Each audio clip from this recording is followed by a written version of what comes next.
All right, let's get this show on the road. So again, good morning and good afternoon, everybody. Thanks for joining us today for the do's and don'ts of disaster recovery. Now, today we have a special guest, which we're very excited about. We've got Greg Brandow. Greg worked for Steve Jobs for almost 14 years at both Next Computing and then at Pixar, running massively, highly scaled infrastructure environments that are super cool that we're going to hear about. After that, he was CTO of Walt Disney Studios. He's now the founding partner and managing director of a consultancy called Slice of Genius, which is related to a book that Greg's an author of, which I highly recommend to everybody in the audience. It is a fantastic book. It's called Collective Genius, The Art and Practice of Leading Innovation. So Greg's here to share some of his experiences with data protection and disaster recovery over 30-some-odd years in very hardcore technology environments. I'm Ken Shaw. I'm the guy on the right-hand side of this slide. I'm the founder and CEO of Infrascale, and I'm going to try and keep up with Greg here during the conversation. So Greg, thanks for joining us this morning. Hey, thanks for having me, Ken. All right, so folks, this is the agenda for today. We're going to talk about sort of key DR trends and problems, and this is where Greg's going to be sharing a bunch of his experiences. Then we'll talk a little bit about the do's and don'ts of DR, and then finally I'll wrap it up by telling you a little bit about Infrascale and who we are. There is going to be a recording, or there is a recording of today's webinar, which will be emailed to you within 24 hours of today's presentation. And then one more important point is we're going to be doing giveaways today. So anybody who asks a question during today's webinar is going to get a free copy of Greg's book, and the person who asks the most questions on today's webinar gets an Xbox One that we're giving away. So find that questions tool, folks, and ask questions as we're going on. We won't actually answer them during the presentation, but we're going to do a Q&A at the end. And it is just an awesome opportunity to talk to one of the legends of the industry and ask him anything. So I really encourage you to use that opportunity. And with that, let's dive into the presentation. But before we do, actually, we're going to do we want to learn a little bit about you. This helps us, and particularly me and Greg, sort of size our stories. So tell us, how big is your organization? There's a little interactive poll that we're doing. So you can actually click one of the options on the screen and just tell us how many employees are in the organization that you're responsible for data protection and DR for. All right, we've got about 70% of you have voted. About 80% of you have voted. Okay, so I can't put the results on the screen, so I'll read them out. So Greg, you and I were chatting, you know, what would the audience be like? 40% of today's audience has more than 1,500 employees. And then 30% of the audience is sub 100. So we've got both some small businesses and then some large organizations. And very few fall in the buckets in between. So the audience is pretty evenly split between small businesses and larger organizations. So Ken, I think that's pretty interesting because before, for the audience, Ken and I were discussing, you know, who would be on this call, and I figured that it would be people that are in a small company who don't have the wherewithal to get a lot of these things done and are looking for ways to do it, and then larger companies that are looking at their existing solutions and realizing this just doesn't work. And it turns out I was right. Exactly. So there, I actually figured out how to share the results there on the screen. So there's the results. Thanks, folks, for doing that. That helps us, although actually you've made our life difficult today because you're at each end of the spectrum. So the problem, though, that we're talking about is a universal problem. So it affects a small business as much as it affects a really big business. And it's quite simply stated that most businesses, whether it's Pixar, Next, Walt Disney, you know, Boeing, or whether it's Bob's Plumbing, most businesses are not equipped to respond to systems outages, and certainly not to do it quickly. A lot of organizations are still using backup technology as a cornerstone of their disaster recovery tool chain. Backup technology is really poor at recovering fast in a disaster. So most people we talk to are faced with recovery times that could span from hours to days to even weeks if you've got to actually go out and recover data from, say, off-site tape. And Greg's got a story about having to do just that. And so, Greg, take it away, mate. I think this is your first slide. Okay, great. Thanks, Ken. So I just wanted to tell everybody that the reason that I'm on this call is because I had met Ken previously, and he was telling me about what he does. And then I told him a story that I'm going to tell you guys, and I realized that, oh, I should explain my history because that would be helping Ken out because he's my friend. So I'm not getting paid for this. I'm just sharing my observations, and I think that what InfraScale is doing is cool, but I am not their spokesman. Okay, so I have worked in technology space for many years, either being a software engineer or running, being the CTO at Walt Disney Studios. And I learned through time that in defending against disasters, for lack of a better word, there's different problems. So one of them, it's a multidimensional problem, I should say. And so on this screen that you see, it's meant to be messy. In fact, Carla, who helped me make these slides, had drawn beautiful, nice, crisp, clear slides. And I said, no, they're not messy enough because it turns out recovering from a failure is a really messy problem. And understanding the different ways that you might have a failure is also a messing problem. So here, I just want to talk about these few ideas. So at what frequency do you access data? So I'm starting on the left-hand side of this slide. It doesn't matter. These are all just separate ideas. They're stovepipes. They're interrelated, but they're not prioritized, okay? So data access frequency. So I didn't actually realize this until that this was a problem, until one time the accounting folks came and said, hey, can you restore our end of year data because we accidentally overwrote that from last year. And it turns out that our backup policy said that we would expire things after 6 months. And it turns out, oh, I hadn't thought of that. At least my team and I hadn't thought of that. And so we had a failure there. And it was just because we hadn't thought about the fact that accounting will only access certain files once a year. So there's an access frequency problem. There's lifetime of data problem. At Pixar, we actually recomputed Toy Story 2, or Toy Story 1 and 2, and also Bug's Life, all of the films actually, to be in 3D. Well, how do you think about the life cycle of a piece of data like that? Because when we redid Toy Story, it was literally 12 years later. And how do we go find that data? And originally we thought, well, we'd only want this data for, 4 years or something. And we were wrong about that. Time to restore. How quickly do you need a file back? We realize that sometimes you need it back instantly. Like, I need that now because I have a presentation to happen. Or it might be that, if you get that back in a week, that's fine. It's no big deal. The size of the data matters. I also worked at a biotech company, and we were generating something on the order of 1 terabyte a day, which today, of course, nobody thinks anything of. But at the time that I was doing this, that was one of the biggest data generators, on the planet, it turns out.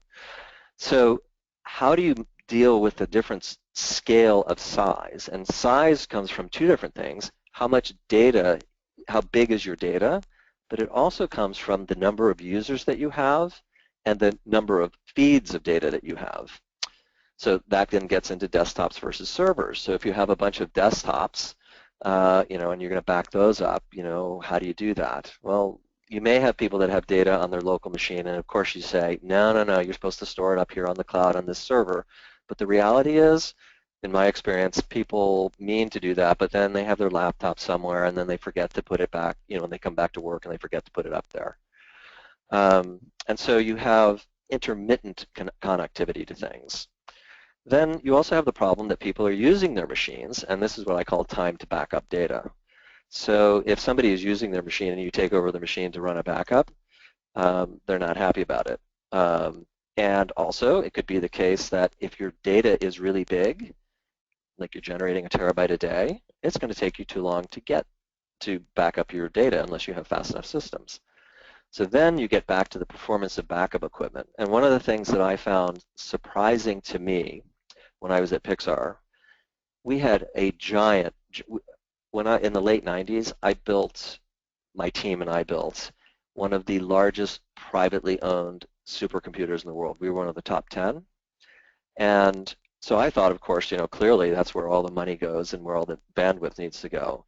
But it turns out if you think about looking at all your servers where you have data and all your desktops where you have data, and you're trying to actually grab all that data every night, the challenge that you run into is that the bandwidth that needs to come into your backup server is actually higher than most of all your other servers.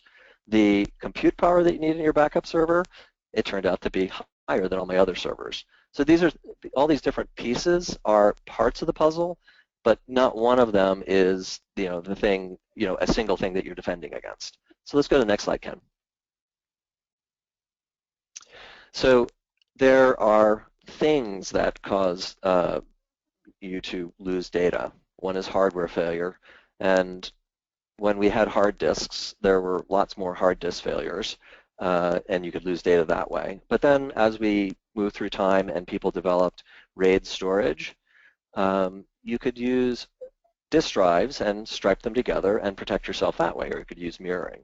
So you could defend against hardware failure in that way. But it also turns out you have software bugs, and I'm going to talk to you a little bit about that later. But this is just, you have some application that, you think it's doing the right thing, but it turns out inadvertently somebody introduced a bug, and it goes and scribbles all over your data. Well, how do you defend against that? People make mistakes. You might be working on an Excel file, and you save it out, and you accidentally overwrite the previous version of the file that was actually correct, or you take the old version of the file and you overwrite the new version of the file. I mean, this has happened to all of us, and I'm just going to call that human error. And it also turns out you can have human error in how you run your backup systems. And so you're defending against that. And then finally, you're defending against, the obvious thing. And, we were always being pestered by the accountants to make sure that we had a disaster recovery plan in place, and you had to defend against different kinds of natural disasters. Did you have a fire in your machine room? Did you have an earthquake? Was there, did the building burn down? All of these different things that you're trying to defend against. So each of these is its own orthogonal, problem that you're trying to handle. So let's go on to the next slide. So one of the things that I was trying to motivate in those previous two slides is that there have been many times where I think I've got it. So I told you that we had built a backup system, and we said we were going to retain the data for 6 months. And then the accountants actually needed a year, and we didn't know that, so we made a mistake in doing that. There were other places where we thought we were backing up all the computers, and we had overlooked some key ones. All right, that's overlooking things. And honestly, overlooking the accountant's need for different frequency than everybody else, that's an oversight as well. And then you can call that as well a human mistake. And then there's also the problem that we also ran into at Pixar one time, where we had a hardware failure on one of our RAID systems. And how can you have a hardware failure in your RAID system? It turns out that one of the cards that was writing to the disk array, there were several controllers for the disks. One of the cards apparently had a bug in it and was not, or had a hardware failure in it and was not reporting its hardware failure. And its bit of the RAID stripe was all zeros. And it turns out that that set of data that was on that array, because of this one controller, was all gone, and we didn't know it because it wasn't throwing a hardware failure, and we weren't actually using that data at any particular time. And the way we found this out was because we went to get the data and it wasn't there. It was all corrupt. And then another thing is, which I'm going to tell you about, there's these last 2 points, is about the colleagues, it's not about the backup, and it's about the restore. I want to tell you a story that I think is relevant and will illustrate, I think, all of these points. So let's go on to the next slide. So this story is called How Greg Brando probably made a mistake. He and his team made some mistakes and lost Toy Story 2. And you say, well, wait a minute, I've seen that movie, so what's up with that? So I can't see you, and so I can't see what you're thinking, but let me motivate you with some of the things I've already said. Thing one is, how many of you have lost? I mean, think to yourself, how many of you have accidentally overwritten a file? Probably 80% of you have raised your hands. How many of you have had your hard drive crash? And those of us who are old enough to have had hard drives, you've had that happen to you. How many people have had their laptops stolen, or know people that have had their laptops stolen? The point I'm getting at here is that there's all sorts of ways that you can lose data. So think about this. At Pixar, our movies are computer-generated films, and each of the films is worth like $1 billion. So the data that is associated with a film only exists inside of a computer. These are not drawings, because drawings on a pen and paper that you can just go and get that piece of paper back and then you're all set. This is actually people working with 3D design tools and RenderMan and other tools that Photoshop and so forth, developing what is a movie. And so the idea that the data of our films was worth $1 billion was not lost on us. So my team and I designed several systems to defend against these various problems that I've discussed previously. So thing one was we realized we could have hardware failure. And so the data that is stored for a major film, we realized, we need to really make sure it's protected. And so we did the thing with mirroring. And so for those of you who don't know what mirroring is, it's essentially this. You take, disk drive 1 and you're writing your primary data to that, but just in case something happens to disk drive 1, you have another disk drive 2, and you write simultaneous to both. So if disk drive 1 fails, you can get it back from disk drive 2, and if disk drive 2 fails, you can get it back from disk drive 1. So we put that in place, and we're thinking, okay, cool. And then we realize, oh, we might have a fire in our data center. And then we realize, okay, well, we have another building across the way. Why don't we put a server in that other building? And what we're going to do is we're going to zip up all our files every night, and we're going to copy the files from the main data center to this remote one. And that way, if something happens in the data center, we can get the data back quickly and easily. And then we realize, okay. We are in the San Francisco Bay Area. We might have an earthquake. The building might actually go down.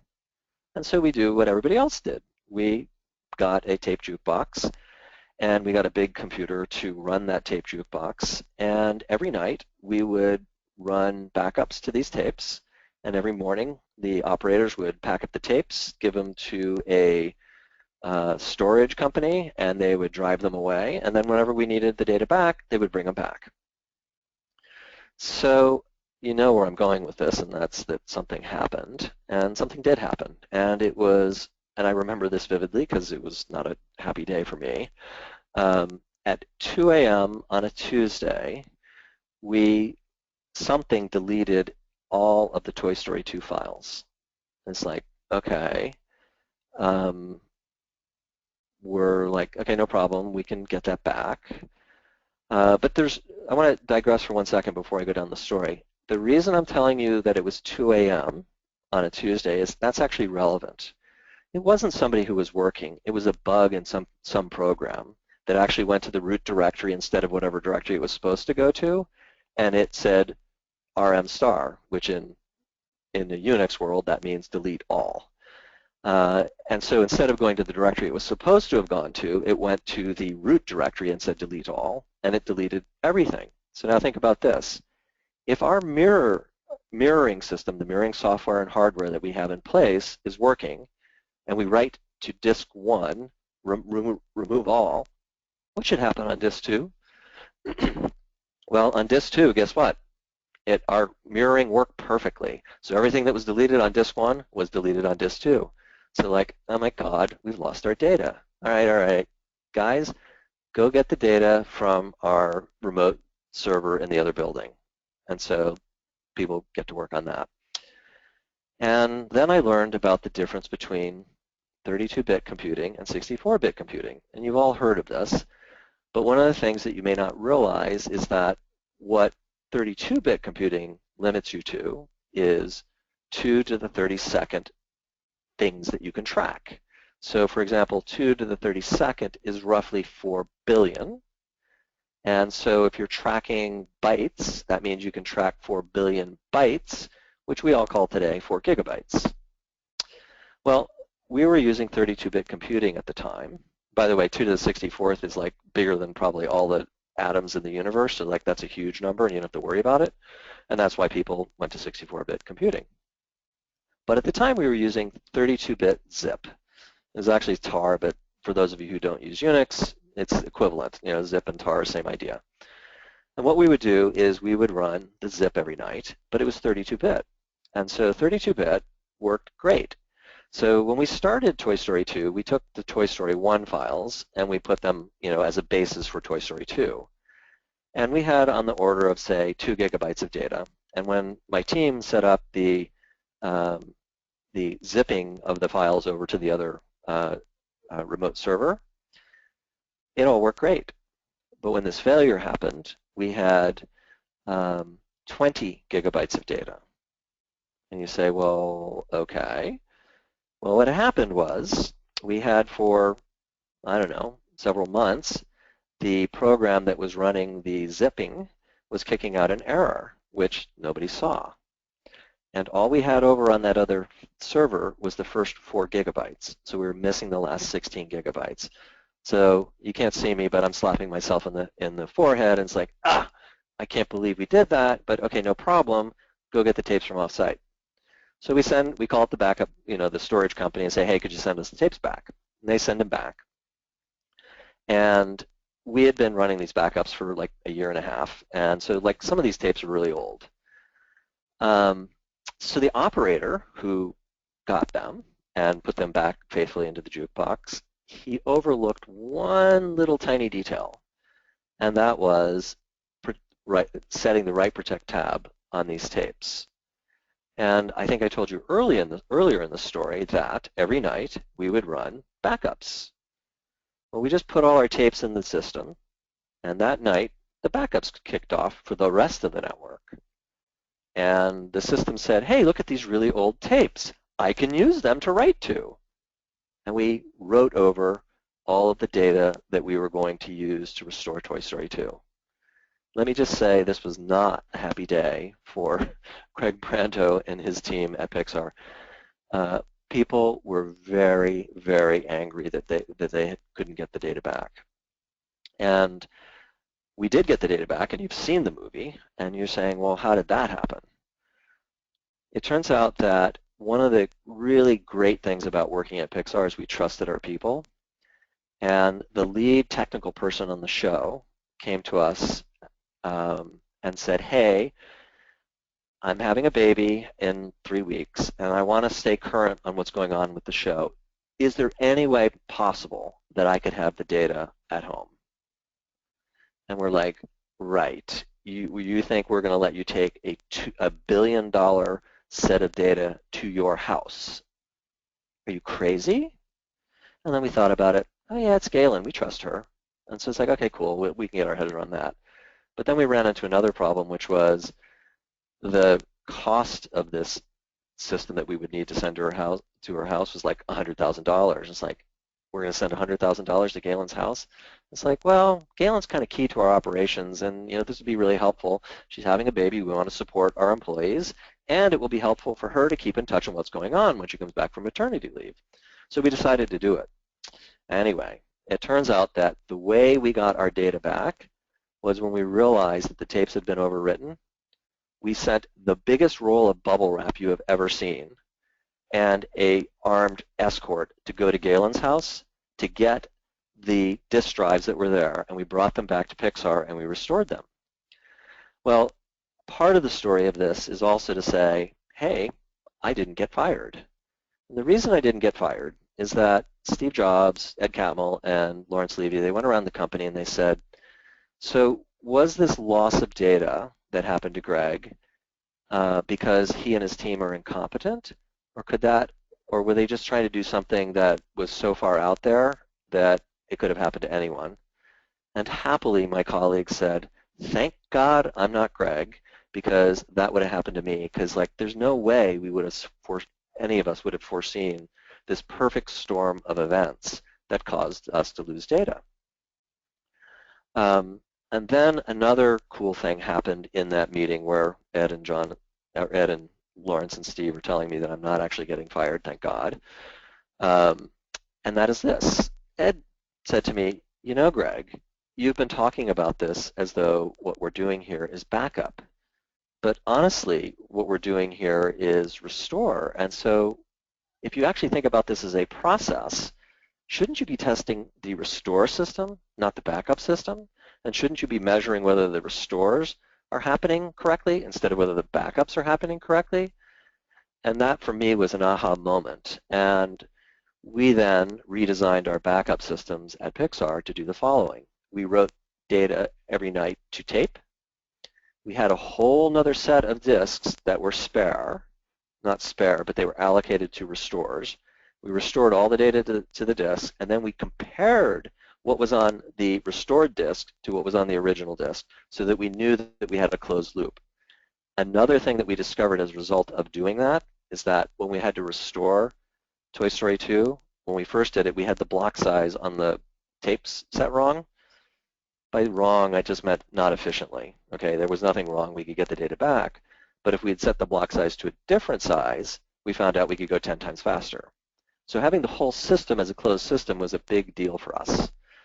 And so that's my story. There's a perfect storm of things that you're never going to foresee that it's going to happen, and it's not a question of if it's going to happen, it's only a question of when. And so you want to defend against these things the best that you can. And so when I met Ken and he was telling me about what he was up to, he gave me a demo of the infrascale software and hardware, and I was blown away about something that I didn't even know you could do, and that is he restored an entire server in the cloud in 30 seconds without doing anything other than clicking a few buttons. And it's like, well, wait a minute, how'd that work? They actually, Ken, you're going to have to talk to this, but my simple understanding is they booted a virtual machine. The virtual machine had access to the raw backup files, and suddenly you have whatever server it was back in business, and it was like 30 seconds. And I realized, Ken, if I could have had this back in the day, I would have so bought this because it would have solved so many problems for me. Because, honestly, doing backups, it's like an annoying problem, but really, really, really important. And so these guys had solved the problem that, for me, made this whole thing go away. And I didn't have to focus on that. I could focus on the main business of Pixar, which is making great movies. Anyway, with that, Ken, I will turn it back to you. Thanks, Greg. That is an awesome story. And when I first heard that story, ladies and gentlemen, what blew me away is here is a billion-dollar property and one of the greatest technology companies around. And they have trouble protecting their data, and they even lost data, and it was sort of through good luck and trust of employees that they got it back. But man, does it underscore a couple of things for me. One is that Murphy's Law is alive and well when it comes to data protection, right? It seems like that whenever you need to rely on sort of backup data, that's always when something goes wrong. And the other big point that jumps out at me is that building your own failover and DR system is really, really hard, right? Here is Pixar, a company with phenomenal technology resources, and even they struggle to build a system that could actually do this. The third point is the one Greg made, which is it's not about the backup. It's all about recovery and testing. When Pixar moved to the system where they were testing constantly, then they knew they could actually restore. But I bet you that most people in the audience today very rarely test a recovery. In fact, this is interesting. Let's get some commentary from the audience. Use the questions to tell us. When was the last time you actually tested failing all your systems over, right? No one ever does it because it's such a pain in the butt. And by the way, it often encounters problems when that happens. And the last thing that jumps out is just don't have humans involved in the process. If you've got a human step in your failover plan, you are courting disaster, right? And the part of Greg's story that broke my heart when I first heard it was when they went to recover from the tapes, they hadn't flipped the no write switch on the tapes, and then they all got overwritten because some human forgot. And by the way, these things always seem to happen at 2 a.m. For Greg, it was 2 a.m. on a Tuesday. These disasters always hit at 2 in the morning. And so you want to automate everything, test everything, and get a solution that makes all of that simple. And so that is what we're trying to do over at Infrascale. And so I'm now just going to sort of spend a few minutes talking about Infrascale and letting you know our approach to this problem. And then we're going to do the Q&A, and I hope everybody's got some questions for Greg. I love that story. So what makes Infrascale unique? We are a DR as a service company, or DRaaS for short. And what we are doing is we've got a software platform that allows you to fail over systems to the cloud, bring them back and be running in the cloud in 15 minutes or less guaranteed. As Greg said, usually it takes like 30 seconds or a minute. And so we're not just going to bring back a single server. We can help you fail over your entire data center to the cloud, and that could be Windows servers or Linux or VMware or Hyper-V or even laptops. And then more importantly, we're doing this at 80% less of the price than the HPs and IBMs of the world. So we're making DR affordable. This is all we do. Greg talked about he wished he didn't have to build his own DR system so he could focus on his core business. Well, our core business is bringing world-class disaster recovery and failover to all organizations at an incredibly affordable price point. And so I'm going to walk through sort of 5 key things to look for in a DRaaS system. And DRaaS, or DRaaS some people call it, it's a category you want to become aware of, right? Last year, the annual spend on DRaaS was $1 billion. And Gartner's forecasting that's going to grow to $12 billion. And that a lot of the spend is shifting from traditional backup and recovery technology to DRaaS. So this is, even if this is not something you're looking to deploy today, it's certainly a sector you want to become aware of just as a technologist. And so we're going to walk through sort of 5 key things to look for when you're evaluating DRaaS vendors. First one is don't break the bank. On this slide, you've got a red bubble and a black bubble. And this is depicting what's called the reserved infrastructure pattern. Greg talked about it, right?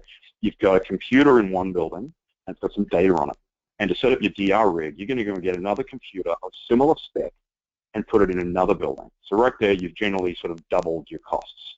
And now you're going to wire it together with network and people and software. And sometimes that can even triple your costs. What's crazy about the reserved infrastructure DR pattern is that second location is nearly always dormant. Like 95% of the time, it's not doing anything. It's just wasting money. And this is why DR solutions have historically been so expensive and in many cases prohibitively expensive. What Infrascale is doing is a little bit different, is we don't have that infrastructure sort of, running and wasting money all the time. Because we're using the cloud, when you push the button, when you declare a disaster in our software, we actually spin up and create all the VMs right there on the fly. We can do up to 200 VMs in parallel all at the same time. And then we reconfigure the network using software-defined networking. So, we spend a lot of our time building hardcore intellectual property around compression, deduplication, virtualization, and then software-defined networking, so that when you push that button, we can bring back your entire data center in that moment, and we guarantee that we'll do it within 15 minutes. What this means is that A, we're just at a fundamentally different price point to most DR solutions. B, it's so simple to use. It's literally a 4-step wizard to do this, and so therefore you can test all the time. So when you've got sort of a homegrown DR system, or you've got a complex DR system, failover is a big, big deal, and therefore it's not something you're going to do on a whim. You're going to, schedule it, and something big companies will do it, say, once a year or once a quarter. With Infrascale, you can test all day long, right? So you can test and verify, and if Pixar had been able to test and verify their failover capability, then they would have found a bunch of the glitches along the way, right, that was in their tool chain. The other thing about DR as a service is, generally speaking, the faster you want to be able to recover, the more expensive it is going to be. So if you want to be able to fail over in 15 minutes, that's normally a 6-figure purchase. And I want you to think back to the year 2000, right? Think about the CRM space in the year 2000. This was a category of software that was sold only to big companies by pinstripe suit wearing consultants who would sell you a 6-figure solution, and then there would be a 6-month implementation. And at the end of it all, you hated it, right? That was the state of CRM. Benioff comes along, starts Salesforce, and he's like, you know what? We're going to deliver CRM to everybody, big companies and small companies. We're going to do it in the cloud and on demand.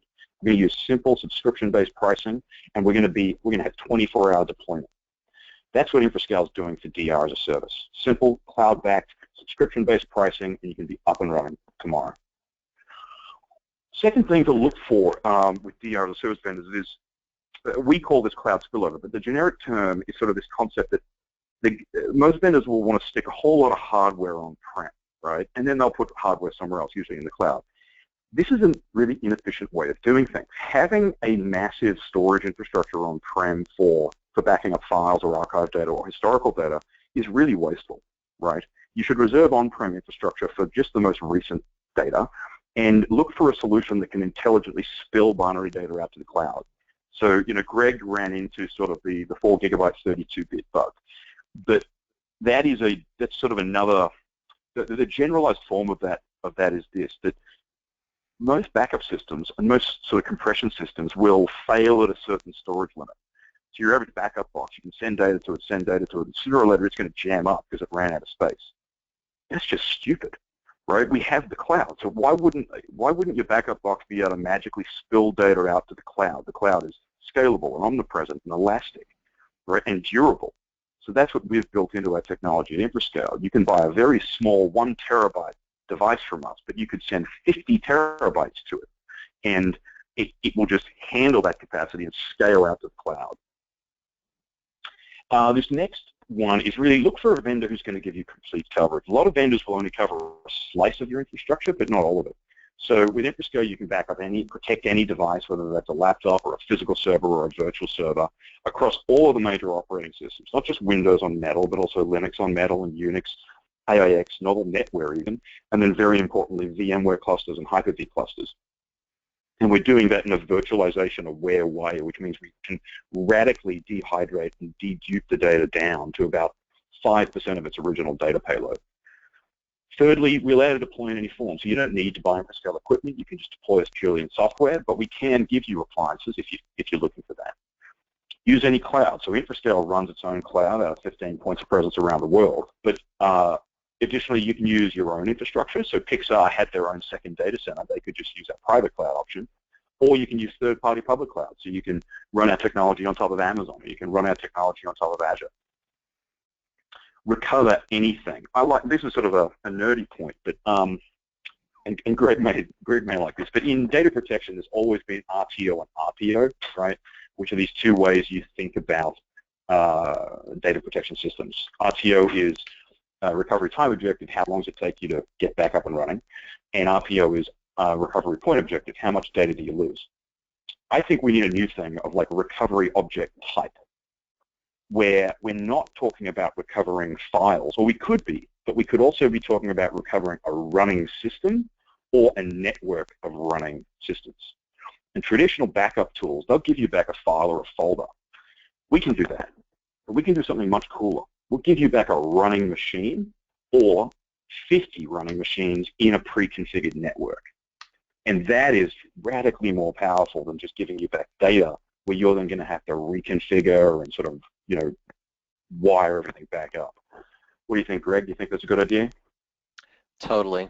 So actually, that's a great way of thinking about it. And Ken, actually, you and I have never talked about that before, but that's kind of the way we started learning to think about it at Pixar. Was like, it's not interesting to restore just a file. You actually want to restore the whole infrastructure that is around like your financial system or something, right? Right. And being able to do this in the cloud anytime you want.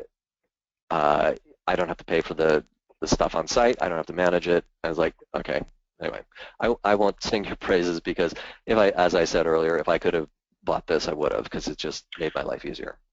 Yeah, I want Greg to go back to Pixar and buy Infrascale.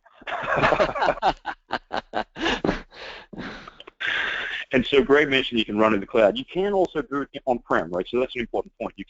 Once you install Infrascale in your network, it's then going to find the data, compress, encrypt it, dedupe it, virtualize it. But if you're running one of our appliances locally, you can actually fail over onto our local appliance too. And that's really useful for micro-failures, right? Most disasters aren't actually the biblical fires and floods and famines. It's usually that, a RAID card died on a production box. And so because we've got an on-prem component, you can do failovers to it, or you can failover out to the cloud. And then the last thing is you've got to remember the round trip. So we make it really easy to re-import your data back to your on-prem infrastructure once you've recovered from a disaster. And so when you're talking to other vendors, so I was just shilling for Infrascale, but when you're talking to other vendors, make sure they cover laptops, physical servers, and virtual servers, because usually they only cover one of those three. Make sure they support Windows and Linux and Unix, and VMware and Hyper-V, because usually they only support 2 out of those 5. Make sure you can deploy this in software or an appliance, because usually it's one or the other. Make sure they can support all the major clouds, and a private cloud deployment. You don't want to get stuck in somebody's cloud, right? You don't want that vendor lock-in. When it comes to recovery, make sure they can give you back a running network, a running server, or files and folders, right? So this is sort of your buying guide to evaluate DRaaS. We're not the only guys on earth who can do this. We're the only guys who can do this at the same price point. But this is a really important slide for you to evaluate DRaaS solutions. And so, of course, the last one that I keep coming back to is, well, second to last one rather, push button failover. That's the promise here, that with the push of a button, it's actually a 4-step wizard. You can bring back running systems or a running network, 15 minutes or less, guaranteed. And the last one... Ken, can I interrupt real quick? So please, Greg. Ken had said this to me, and I'm like trying to get my head around this, and like I didn't believe it. And so then he showed me a demo.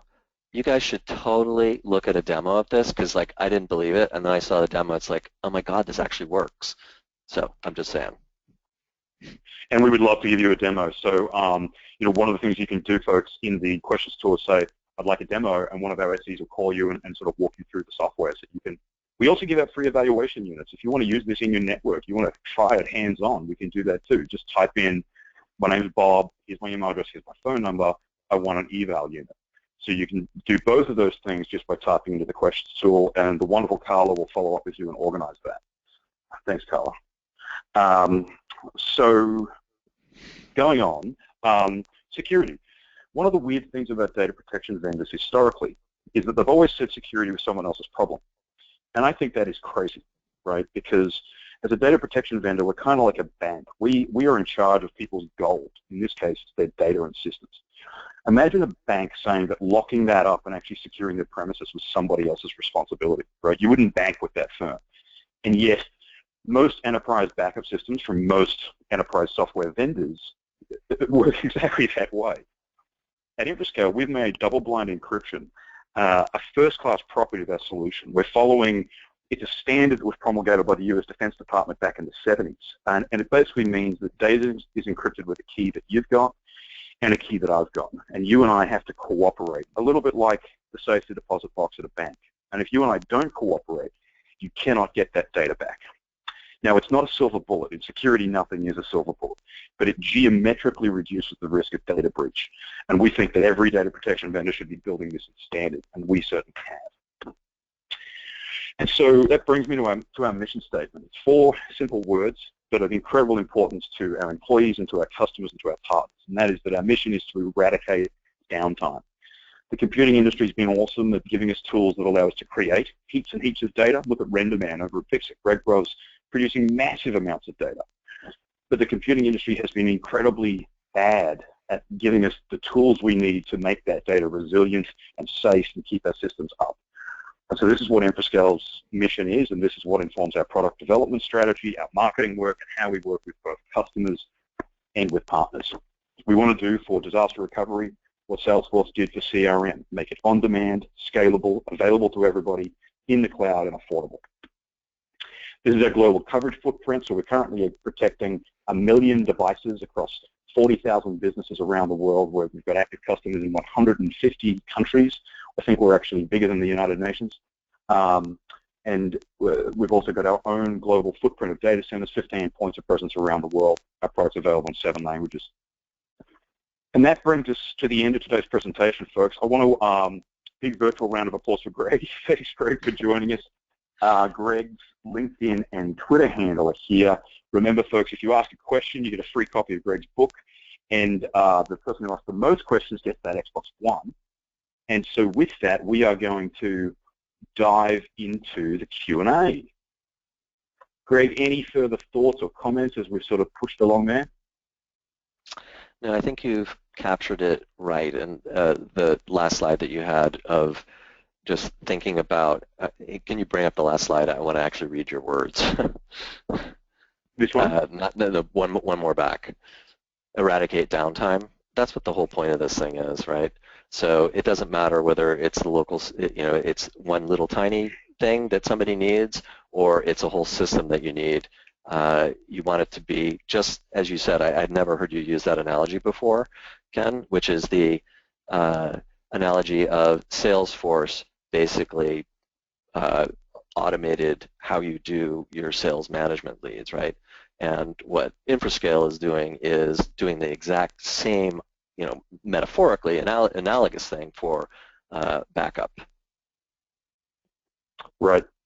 Yeah. So both the mission statement. I mean, look, mission statements are usually so much fluff at companies, right? And this one's not. This one really does inform how we think. And so it's the other comment here is it's a very systems-oriented message, right? Going back to your comment about it's all about the restore and the uptime and the application.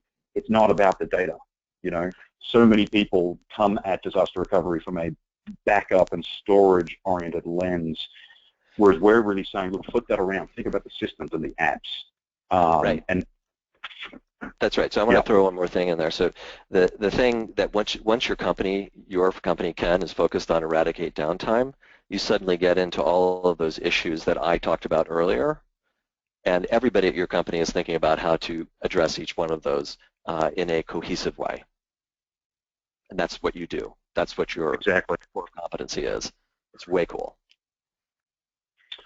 So somebody should ask me a question. Yeah, okay, so we have a bunch of questions on the line. Okay, so let's go through here.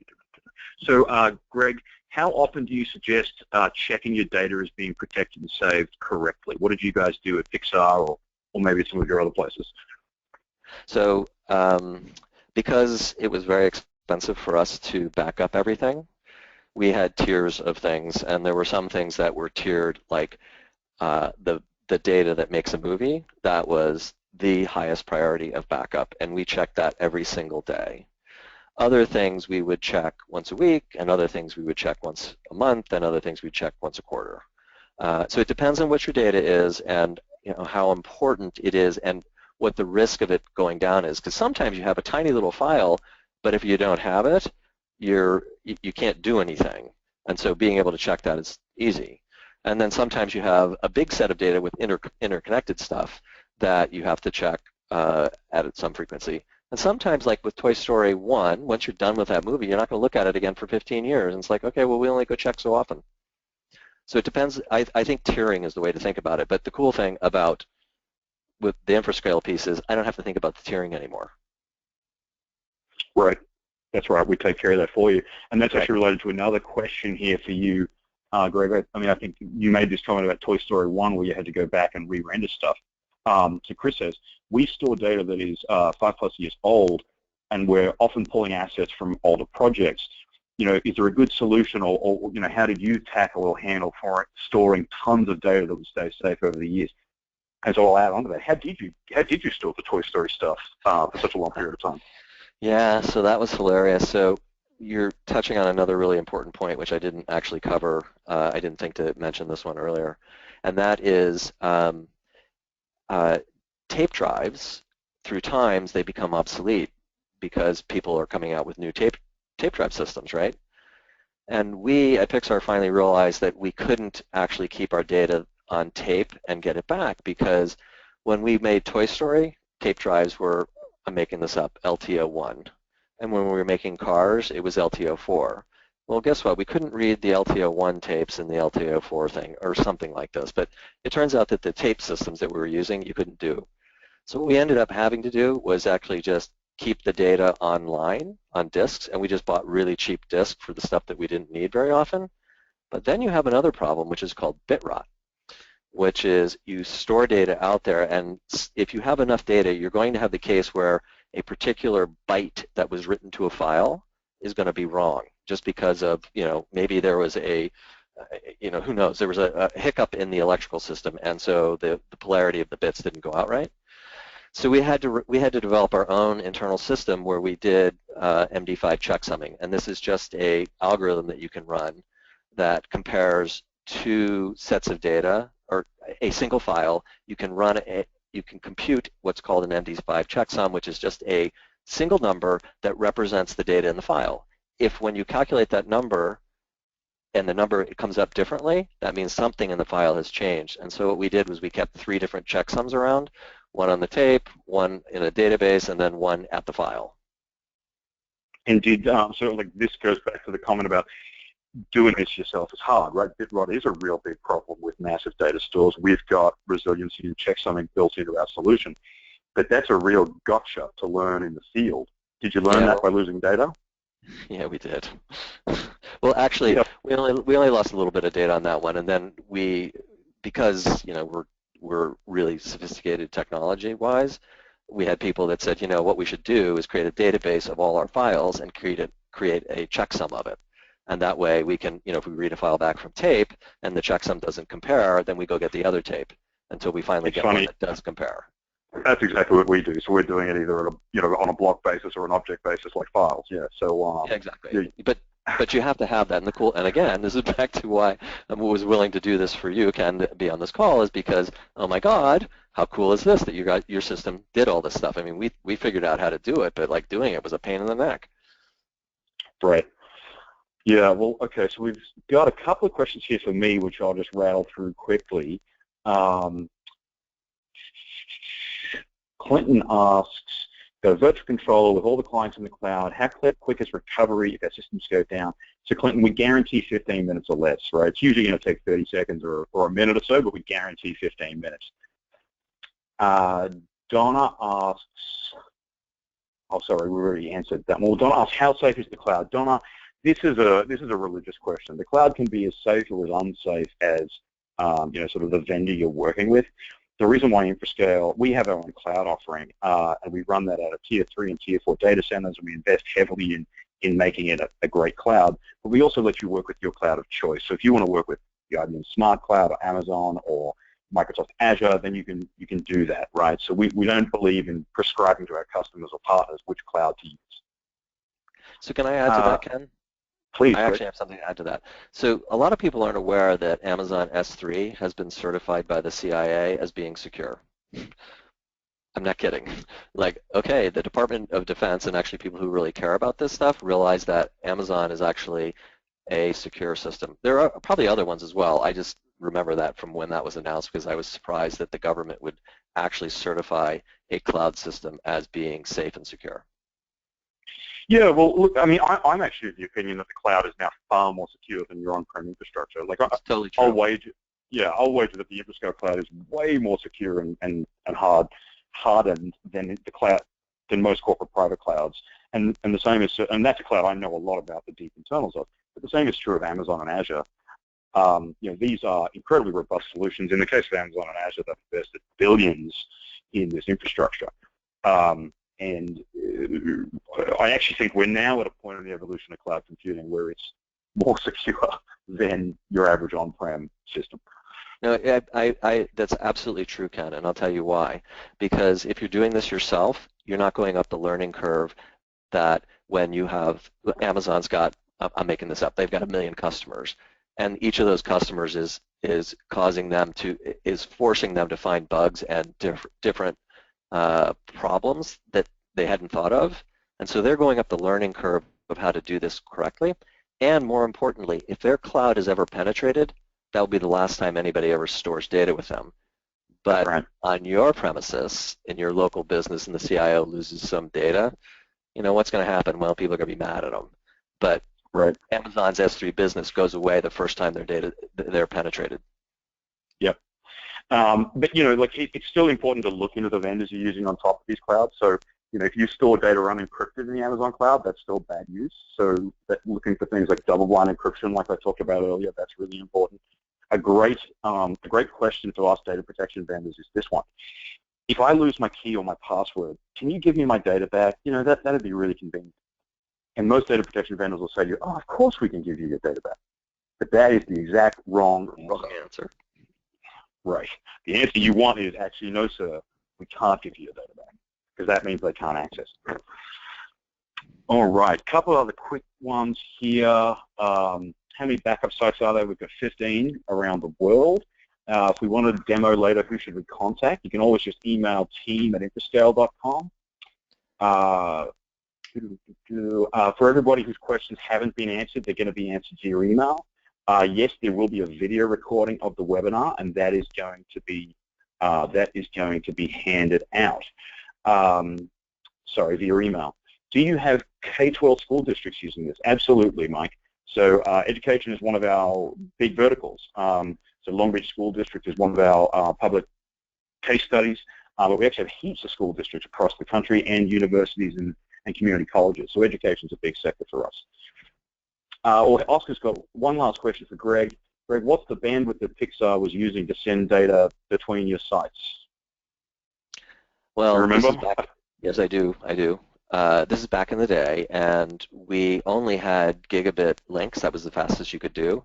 And so what we would do is we would have multiple servers with each having a single gigabit connection, because there was no real way to stitch these together, not conveniently. We weren't willing to pay the money to do it. And then when it became possible to get 10 gigabit connections, we did that. But that's the minimum that what you could get away with. But we were pushing data. We were pushing, I don't know, we actually ran at 10. We would run that 10 gigabit link flat out. Yeah, and we'll have to do another webinar in the future where you tell the stories about trucking the servers around. That's a cool story. But it's also in Greg's book, everybody. So one last plug for the book. It's a really good read. It's about ways that you can foster innovation and collective genius within your organization. That's the title of the book, Collective Genius. The Toy Story 2 stories in there as well. For everybody who's asked a question today, you're actually going to get a free copy from us. So look out for that. And then, of course, we've got the Xbox winner, who is Chris Faix, F-A-I-X. I don't know if I'm saying that right. Chris, can you make sure we've got your contact details? Just type in your physical address, phone number, email address into the questions tool, and we're going to get that Xbox out to you. Folks, we're at time. So I want to thank Greg for your time today. Greg, I hope you had fun. I did. I did as well. Thank you for having me. Thank you, and thank you to our audience today for listening to us and for asking all these questions. Greg, we will talk to you soon, my friend. Okay, thanks so much. Goodbye, everybody. Great. Thanks, everybody. Bye-bye, and have a great day.